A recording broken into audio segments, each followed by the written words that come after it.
మనసుని ఉంచాలి. లూకా సువార్త 13వ అధ్యాయం. పిలాతు ఒక నిమిషం చెప్తాను.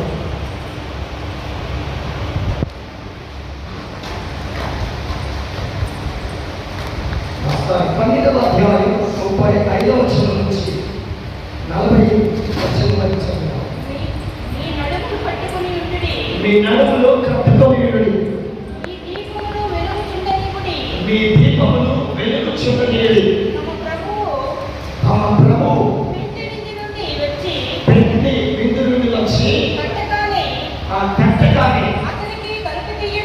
అతనికి తలుపు తీయుటకు అతడు ఎప్పుడు వచ్చునో అని అతని కొరకు ఎదురు చూచుచు ఆ ఎదురు చూచు మనుషుల వలె ఉన్నాడు.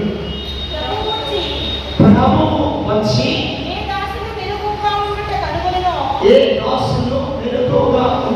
కనుగొనడం, ఆ దాసులు ధన్యులు. అతడు నడుము పట్టుకొని వారిని భోజనం పంక్తిని కూర్చోబెట్టి తానే వచ్చి వారికి ఉపచారం చేయని నీతో నిశ్చయముగా చెబుతున్నాను. మరియు అతడు రెండవ జామున వచ్చినను, మూడవ జామున వచ్చినను ఏ దాసులు మెలకువగా ఉండుట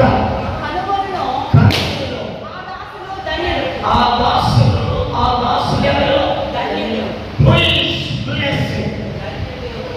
ఎవరు ధన్యులు? పాటలు పాడేవారు కాదు. ఎవరు ధన్యులు? దేవుని వాక్యాన్ని బోధించేవారు కాదు. ఎవరు ధన్యులు? సంఘాలు కట్టేవాడు కాదు. ఎవరు ధన్యులు? సెలబ్రిటీ పాస్టర్లు కాదు. Those who are waiting for the second coming of Jesus Christ. Today the whole congregation of church is not waiting. ఈ రోజు సంఘము ఎదురు చూడలేదు. సంఘము ఈ లోకములో ప్రోగ్రాం నడుపుతున్నారు.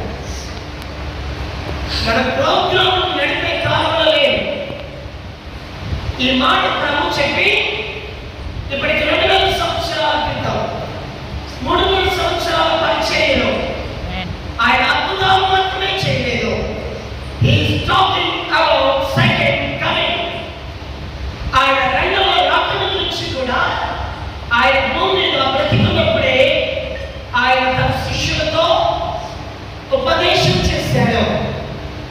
ఇక్కడ ఈ భాగమంతా 12వ వచనం నుంచి చదివితే 21వ వచనం నుంచి చదివితే he is preaching to the disciples. ఆయన శిష్యులకు బోధించాడు కదా, శిష్యులకు బోధించాడు. ఆయన బోధిస్తూ చాలా సంగతులు చెప్పి రెండవ రాకడ గురించి చెప్తున్నాడు. ఇదిగో ఆయన ఎప్పుడు వస్తాడని తెలియదు. ఎవరు మెలకువగా ఉంటాడో ఆ దాసుడు ఎవరు? ఆ ధన్యుడు. ఎంతమంది ప్రభు త్వరగా వస్తున్నారు? నిజమా? నిజమేనా? అంటున్నాం కానీ we are not prepared for that. మనం అనుకుంటున్నాం కానీ మనం ఏమవుతలేదు. బిల్డింగ్ సిద్ధపడతా, ఇంకో చోటుకి వెళ్ళడానికి సిద్ధపడతా, కానీ ప్రభు రాకడ వరకు, ప్రభు రాకడ కొరకు ఈరోజు క్రైస్తవ సంఘం ఏమవుతం లేదో తెలుసా? సిద్ధపడటం లేదు. The church is asking always, Lord, do miracles in my life. ప్రభు మా జీవితాలు అద్భుతాలు చేయాలంటున్నారు కానీ ప్రభువా త్వరగా రా అని తెలుసుకునేదా? సంఘం ఏం చేయాలి తెలుసా? మరణాలు చెప్పాలి. అంటే ప్రభువా త్వరగా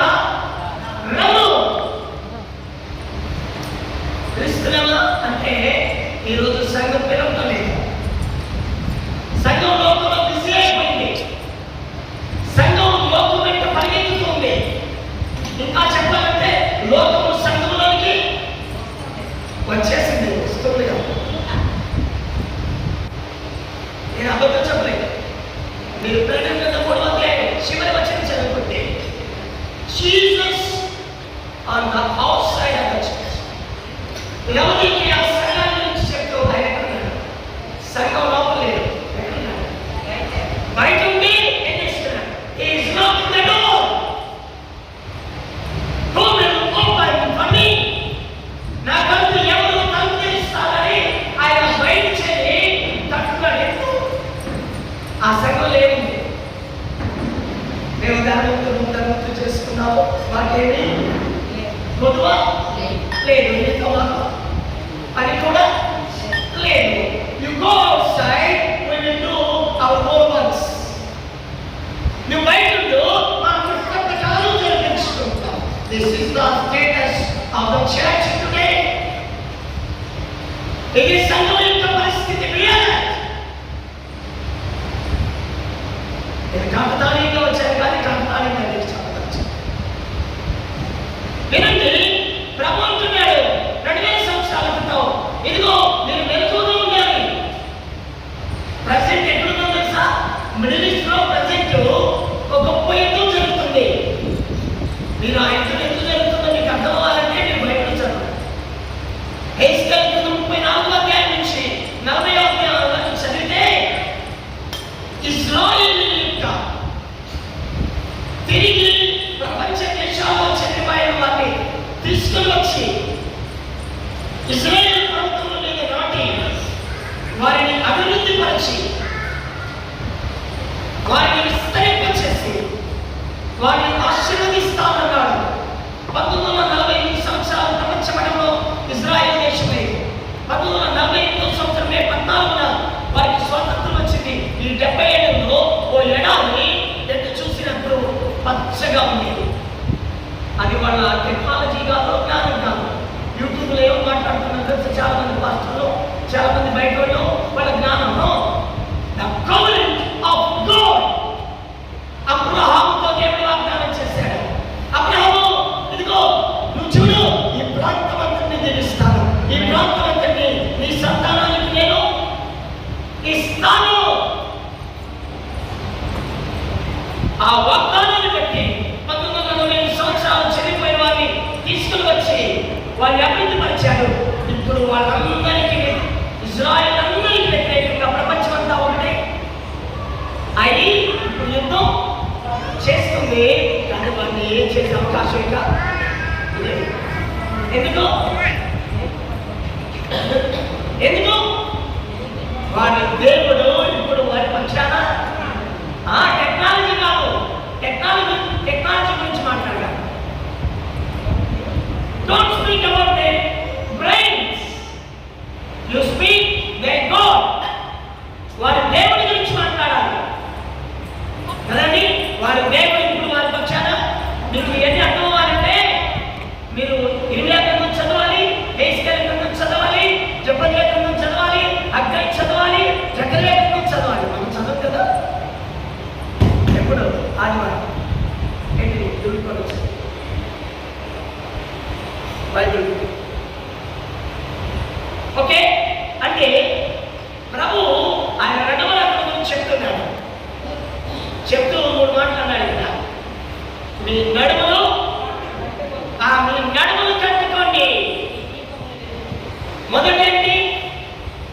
మీ నడుములు కట్టుకోండి. పేతురు రాసిన మొదటి పత్రిక 1వ అధ్యాయం 11వ వచనం చదువుతారా?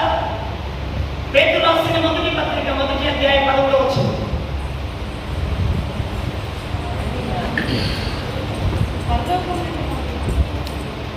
మొదటి అధ్యాయం 11వ వచనం. కాబట్టి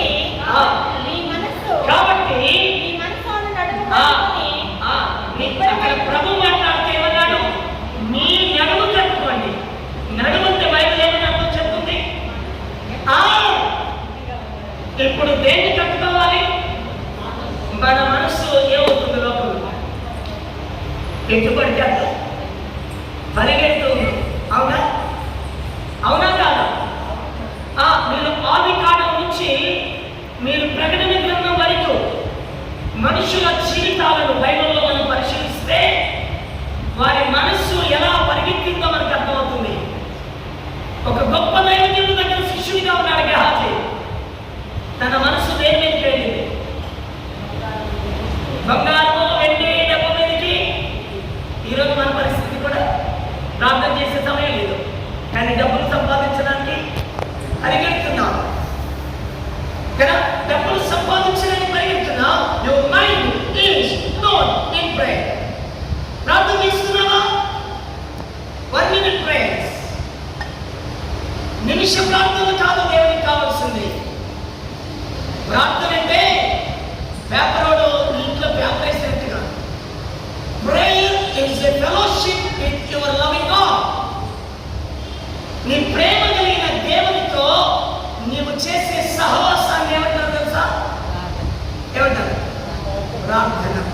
ఇద్దరు స్నేహితులు కూర్చుంటారు, వారు ప్లే చేస్తారు, ఇద్దరు కూర్చొని మాట్లాడుతారు కదా. ఫెలోషిప్ కదా. వాళ్ళు మాట్లాడుకుంటుంటారు అన్నట్టుగా టకటకటక ప్రభావి వచ్చి పనికి వెళ్తారు, సహాయం పేపర్ విసిరేసినట్టు still we are not learning anything. మరేమి నేర్చుకోవటం లేదు. ఈరోజు మీ మనసులు కట్టుకోవాలి. మీ మనసులో అటు వెళ్ళకూడదు. ఆకార మనసు తెలియదు. ఇది శపించబడింది. ఈ శక్తిమైన పట్టణంలో దేన్ని ముట్టుకోకూడదని ఏం చేశాడు? క్షీణాల వస్త్రం బంగారు ముద్దు తమ్మి. సంసోను మనసు ఎక్కడికి వెళ్ళింది? ఫిలిష్తీయుల దేశానికి వెళ్ళాడు. అక్కడ ఒక అమ్మాయిని కలిశాడు. మీరు అమ్మాయిని నాకు చేస్తారా? నాజీరు చేయబడినవాడు, తల్లి గర్భంలోని దేవుని చేత ఏర్పాటు చేయబడినవాడు. అన్యులు ఏం చేయకూడదు? చేసుకోకూడదు. అన్యులు చేసుకోవచ్చా? చేసుకోకూడదు. వీడి మనసు ఎక్కడికి వెళ్ళింది? ఆ అమ్మాయి మీదకి వెళ్ళింది. ఏమయ్యాడు? గెహజీ నష్టపోయాడు, ఆకాను నష్టపోయాడు కదండి. సంసోను నష్టపోయాడు. దావీదు కానుంటుంది నాన్న మిద్దికి అందరి యుద్ధాన్ని చెప్తే పాపం మిద్ది మీద వ్యవహారం చేసి తన మనసు ఒక స్త్రీ మీదకి వెళ్ళింది కదా. ఏమయ్యాడు? He faced so many trials in his life. తన జీవితమంతా శ్రమలే. దావీదు తెలుసా మీకు? సౌలు కత్తెత్తుకున్నాడు, కొడుకు కత్తెత్తుకున్నాడు, కూతురు చెడిపోయింది, కొడుకు చెడిపోయాడు, కొడుకులు హంతకులయ్యారు. అవునా? వినండి, అలాగైతే వినండి. ప్రభు అంటున్నాడు, యేసు ప్రభు స్వయంగా స్టేట్మెంట్ అది. మీ మనసులు ఏం చేయాలి? కట్టుకోవాలి. ఇది మన మనస్సులు దేంతో కట్టుకున్నాం? దేంతో? ఆ వాక్యముతో కదా. సత్యమను తట్టి ఎక్కడున్నామాట? ఎక్కడుంది? ఎఫెసీయులకు రాసిన పత్రిక 6వ అధ్యాయం 14వ వచనం. సత్యమును దట్టి. సత్యం అంటే ఏంటి? సత్యమును దట్టి కట్టుకొని. సత్యం అంటే ఏంటి? యోహాను సువార్త 17వ అధ్యాయం 17వ వచనం చదివితే, తండ్రి సత్యమందు వీరిని ప్రతిష్ఠించు, నీ వాక్యమే సత్యం. ఏది సత్యం? దేవుని వాక్యం. అంటే ఇప్పుడు మన మనస్సును దేంతో కట్టుకోలే? ఈ లోకములో కదండి. You never type your mind with your brain, with your knowledge, నీ డబ్బుతో కానీ, నీ జ్ఞానంతో కానీ, నీ టెక్నాలజీతో కానీ నీ మనసుని కట్టుకోవడం కుదరదు. వాటితో ఏటితో కట్టినా కదండి. సులభం ఎంత జ్ఞాని? అలాంటి జ్ఞాని ముందు లేడు, ఆ తర్వాత కూడా పుట్టడు. అలాంటి జ్ఞాని తన మనసుని ఏం చేసుకోలేకపోయాడు, కట్టుకోలేకపోయాడు. అందుకని భార్య మాట విని విగ్రహాల ముందు కూర్చొని ఏం చేశాడు? ధూపం. 5 దేవతలకు ఏం చేశాడు? ధూపం వేశాడు. ఈరోజు వినండి, మీ మనస్సును దేవుని వాక్యం చేత కట్టుకోవాలి. మీ మనస్సులో అటు ఇటు వెళ్ళకూడదు. మీ మనస్సు లోకం మీదకి వెళ్ళకూడదు. కదా. ఒక్క మాట చెప్పాలంటే లోకం మీదకి వెళ్ళకూడదు. లోకంలో ఏమేమున్నాయి? నేత్రాశ, శరీరాశ, శిలుపు, దమ్ము. ఇవి తండ్రి వలన పుట్టినవి కావు కదండి. ఇవి తండ్రి వలన పుట్టినవి కావు. లోకము దాని ఆశ గతించిపోతుంది. దేవుని చిత్తం జరిగించేవాడు నిరంతరం నిలుస్తాడు. అలాగైతే మన మనస్సు లోకం మీదకి వెళ్ళకూడదు, నేత్రాశకు లోనవ్వకూడదు, శరీరాశకు లోనవ్వకూడదు. శివ కుటుంబానికి ఈరోజు ప్రపంచాన్ని చెడగొడుతున్న ఏంటో తెలుసా? ఇవి ఏదైనా మనలో ఆదాం పాపం చేయడానికి అంటే కన్నులతో చూశాడు, బాగా కనబడింది. ఏది పండు శరీరం ఏమైంది? ఆకలి కనిపించింది.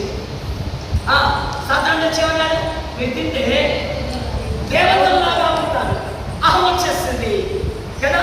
Very first man fall in sin. దేంట్లో? నేత్రాశ, శరీరాశ, జీవకుటుంబంలోనే మొట్టమొదటి మానవుడు ఏమయ్యాడు? పడిపోయాడు. ఆ రోజు నుంచి ఈ రోజు వరకు వాటిల్లో ఈ మానవుడు ఏమవుతున్నాడు? పడిపోతూనే ఉన్నాడు. అయితే యేసుప్రభు ఎందుకు వచ్చాడు తెలుసా? యేసుప్రభు ఎందుకు వచ్చాడు? నీకు విజయాన్ని ఇవ్వడానికి వచ్చాడు. నీకు విజయాన్ని ఇవ్వడానికి వచ్చాడు. యేసుప్రభు 40 దినాల ఉపవాసం ఉన్న తర్వాత ఆయన టెస్ట్ లో ఎదుర్కొంది ఏంటో తెలుసా? ఈ మూడే. సాతాను వచ్చి రాళ్ళు రొట్టెలు ఏం చేశాడు? చేయలేదు. అది శరీరాశ. ఈ లోక రాజ్యాలన్నీ చూపించాడు. ఇవన్నీ నీకు ఇస్తా నన్ను నమ్ముకున్నాడు. లోపడ్డా? లోపడలేదు. లోపడ్డా? లోపడలేదు. కొండ మీద తీసుకెళ్ళి విజయ్ దేవుడికి మాట కదా, నువ్వు పడిపోతే ఆ దేవతలు పట్టుకుంటారన్నాడు కదా. దాన్ని కూడా చేయించాడా? పాదాలు ఓడిపోయాడు యేసుప్రభు. ఈ రీగేన్ కదండి.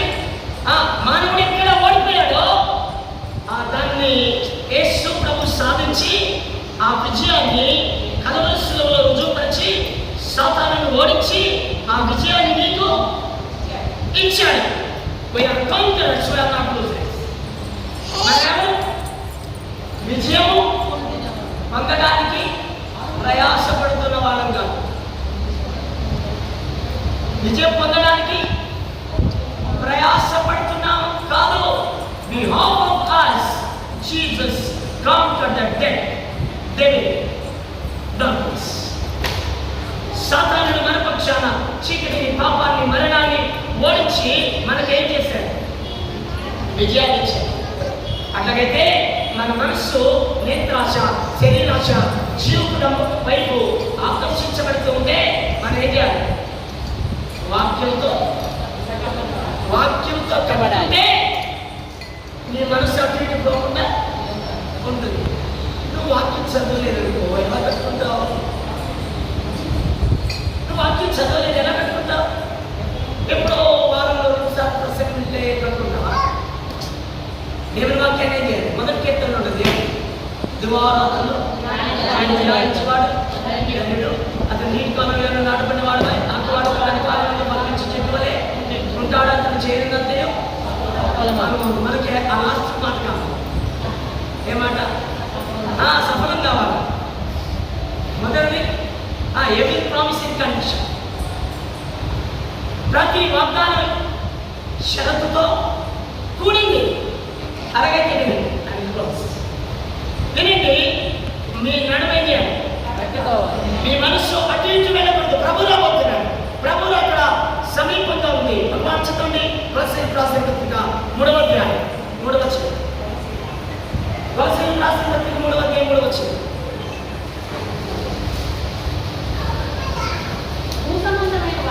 భూసంబంధమైన వాటి మీద మనస్సు పెట్టకుడి. ఏలైనగా మీరు మృతి పొందుతారు. మీ జీవము క్రీస్తుతో కూడా దేవుని యందు దాచబడి ఉంది. మనకు జీవమైన క్రీస్తు ప్రత్యక్షమైనప్పుడు మీరు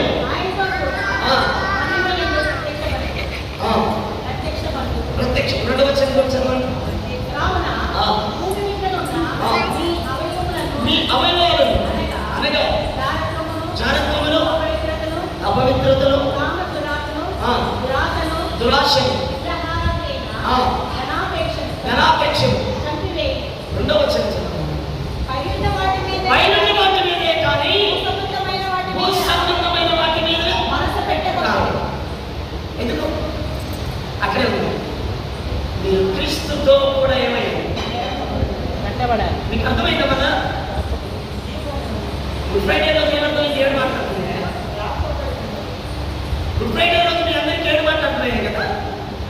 అది కాదు ఆయన చెప్తుంది, నువ్వు చచ్చిపోయావు. You are died with Christ. That is the Friday. Good Friday ఏంటంటే ఏంటో తెలుసా మీకు? యేసుప్రభులో 7 మాటలు పలకడం కాదు, నువ్వు చచ్చావు. అక్కడ అదే ఉంది చూడండి. మీరు క్రీస్తుతో కూడా మృతి పొందారు. ఉన్నాం కదా? మీరు క్రీస్తుతో కూడా మృతి పొందారు. మీ జీవము ఆయనతో కూడా పరలోకమందు దాచబడి ఉంది. అవునా? ఆ ఎందుకు పైన వాటి వెతకాలి? మీరేమయ్యారు చెప్పండి. మీరేమయ్యారు? అమ్మా మీరేమయ్యారు?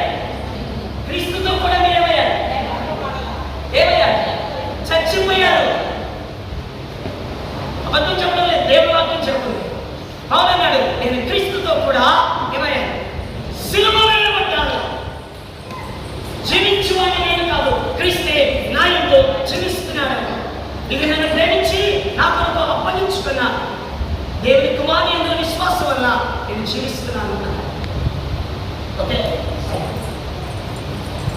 కాబట్టి వినండి. ఈ రాత్రి నీ నడుములు ఎందుకు కట్టుకోవాలో తెలుసా? నిన్ను ప్రేమించి నీ పాపముల కొరకు యేసు ప్రభు నీ పాపమంతటిని నీ స్థానంలో మోసుకొని వెళ్ళి నీ కొరకు ఆయన ఏమయ్యాడు? ఆయన చనిపోయాడు. ఎస్కే చనిపోయింది. ఎప్పుడు? 2000 years when Jesus hanging on the cross. That is the gospel. యేసు ప్రభు 2000 సంవత్సరాల క్రితం చనిపోయినప్పుడు మనం అందరం ఆయనలో ఏమయ్యాం? చనిపోయావా లేదా? బైబిల్ చదవడం బైబిల్ చెప్తుంది. 53వ అధ్యాయం చదువుకోండి. మన అతిక్రమాన్ని దేవుని నిమిత్తం గాయపరచబడ్డాడు, మన దోషం నిమిత్తం నల్లగొట్టబడ్డాడు, మన సమాధానార్థమైన శిక్ష చచ్చిపోయిందా? ఎవరి కొరకు? అసలు గుడ్ ఫ్రైడే రోజు క్రైస్తవులు ఏమనుకుంటున్నారంటే ఏసయ్య చచ్చిపోయాడు అనుకుంటున్నారు. ఏసయ్యతో కూడా నువ్వు కూడా చచ్చిపోయావు. అది అర్థం చేసుకో. ఏసయ్యతో కూడా నువ్వు ఏమయ్యావు? చచ్చిపోయావు. ఏసయ్యతో కూడా ఏమయ్యావు? బాధ కట్టబడ్డావు. ఏసయ్యతో కూడా ఏమయ్యావు? తిరిగి లేచావు. రక్షించబడిన వాడు ఇప్పుడు ఎక్కడున్నాడు? ఎక్కడున్నాడు? ఇప్పుడు నేను రక్షించబడి ఇప్పుడు ఎక్కడున్నా? ఎఫ్ఎస్సీ 2:7. ఎఫ్ఎస్సీ 2:7. ఓకే, నేను ఇచ్చేస్తాను. క్రీస్తు యేసునందు మనలను ఆయనతో కూడా లేపి పరలోకమందు where is our status, spiritual status? Cellphone భాషలో చెప్పాలంటే మన స్టేటస్ ఎక్కడ? Where is our status? In Christ. Where? In heaven. ఎవరికి? ఎవరైతే రక్షించబడతారో వారు ఎక్కడున్నారు? ఆత్మీయంగా ఎక్కడున్నారు? యేసు ప్రభుతో కూడా కూర్చొని ఉన్నారట. అంటే ఏంటి దాని అర్థం? మనం ఎవరిలో ఉన్నాం? In Christ. The church in Christ. క్రీస్తులో ఉన్నాం.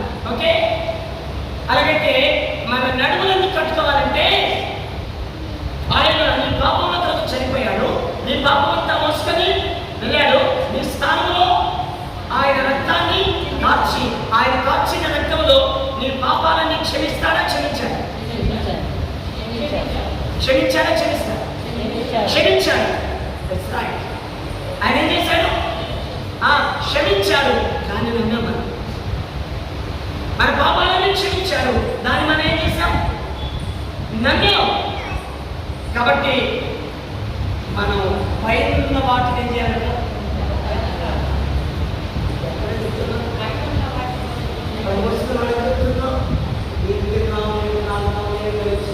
సంపాదించుకున్నాం, మ్యూచువల్ ఫండ్స్ బెటరా, లేకపోతే బంగారంలో పెట్టుబడి బెటరా, ఎక్కడ బెటరా అని అనగా అనగా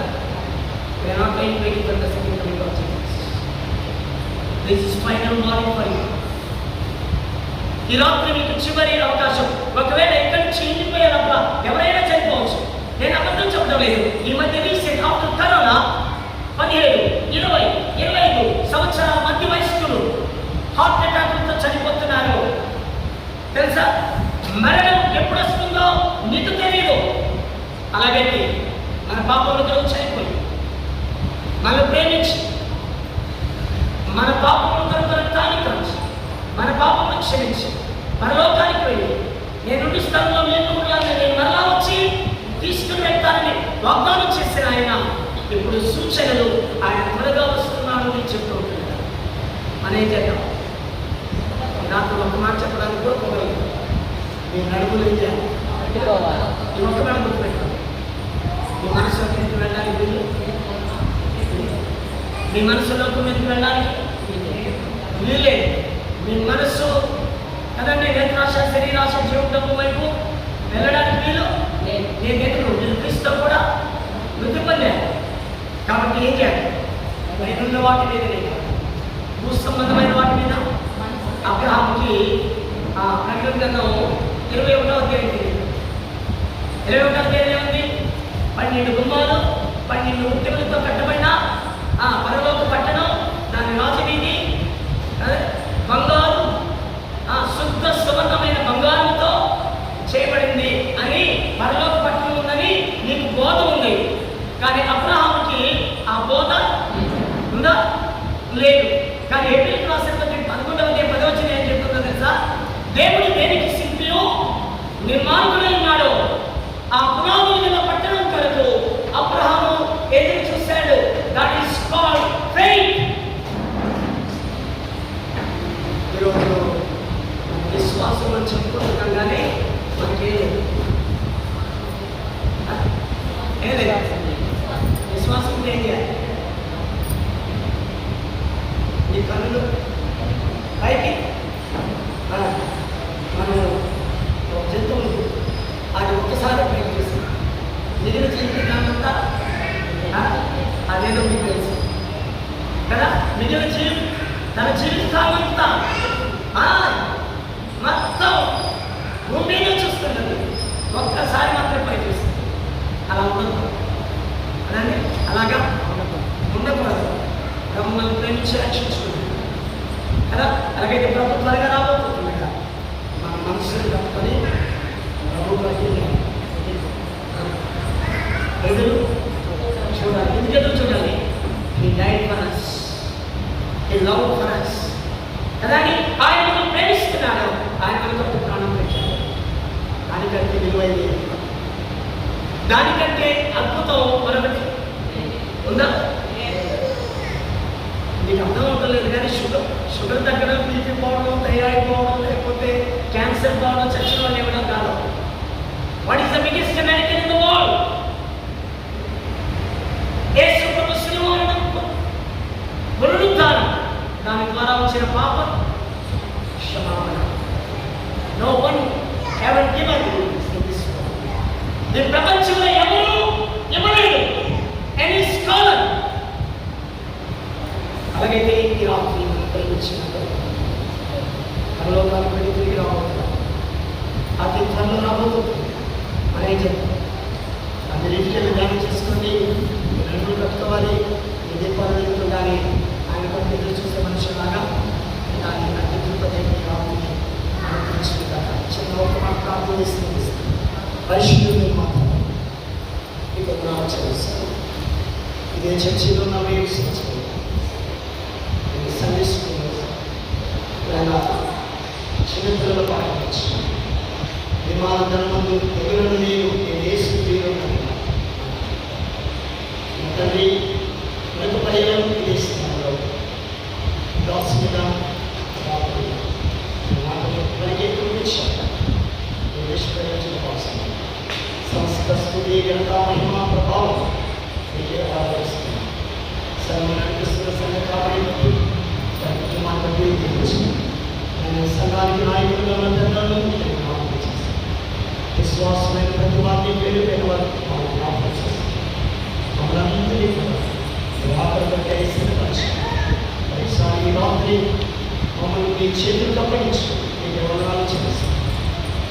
మా రక్షకులు యేసుక్రీస్తు